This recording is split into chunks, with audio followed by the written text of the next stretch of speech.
course, as we mentioned, Celtics with the Game 7 experience against Atlanta. Garnett also had a big Game 7 experience when he was with Minnesota. Had one of the best games of his career.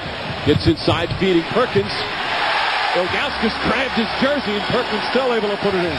You know, see what the Cavs are doing. They're trapped in pick-and-roll situations, whether it be Pierce or Allen. Those guys have to get rid of the basketball and trust that other guys will make plays. That time it was KG. Ilgauskas can't get it to fall. Garnett, yet another rebound already with 4.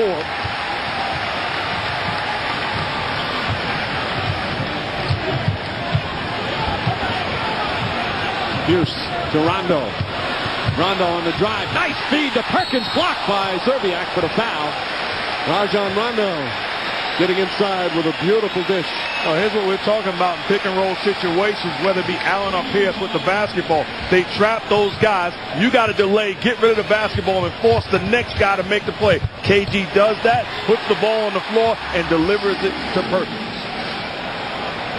Now Perkins, the young man, 23 years old. This is his 5th year in the league. He's a veteran already, right from high school in Texas to the NBA. And both Perkins and Rondo last year, of course, playing for a bad team that won 24 games.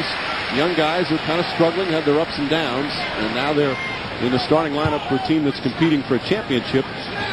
And they just need good, solid play from Perkins, nothing special. Well, he had one earlier, catch and finish around the basket. The last one, he got fouled. He had enough time to gather and get it in the hole. Boy, Garnett has been a monster on the boards in the first 4 minutes. Pierce hits a 3. Paul Pierce lighting it up to start. And the Celtics lead by 8. Timeout, Cavaliers.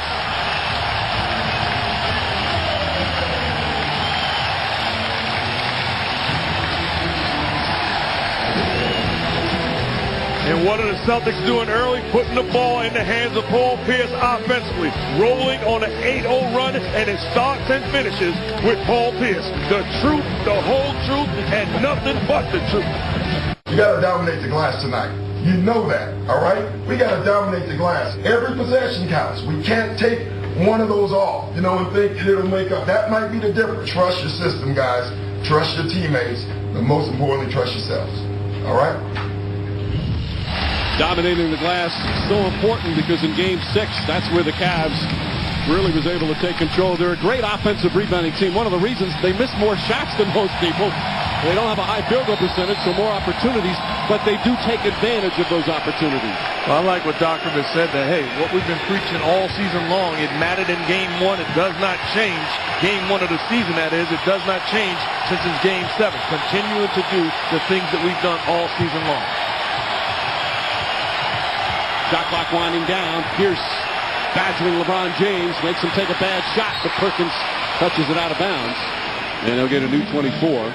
And when Doc Rivers first came here in Boston, he was obviously befriended by the late Red Auerbach, and Auerbach was a wonderful mentor to him. One of the things he told him was, keep it simple. Don't complicate things. And Rivers always remembers that, especially in a big Game 7 like this, where sometimes you don't want to overanalyze and throw too much at the players, Jeff. I agree with that. The simpler, the better in the playoffs, particularly in closeout situations like this one is for both teams.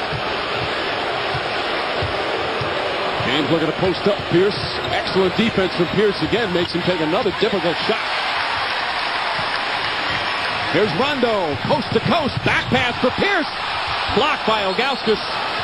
And it's still going to be Celtic ball. Doc Rivers wanted another foul. Pierce feeling he's getting hit on some of these.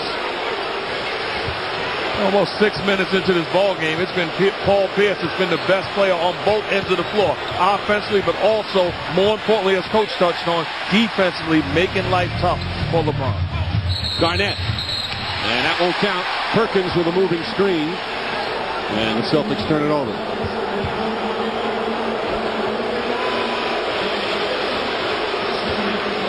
You know, we talked so much about the road difficulties through the playoffs, and certainly in this series, but the Cavs have had a couple of decent performances here in Boston. Game 1, they were right there, had a chance to win it. Game 5 here in Boston, they were up 14 in the first half. Perkins knocks it away. Ilgauskas gets it back. It's going to be a jump ball, and once again, it's like a rugby scrum if you fall down on the floor. Anything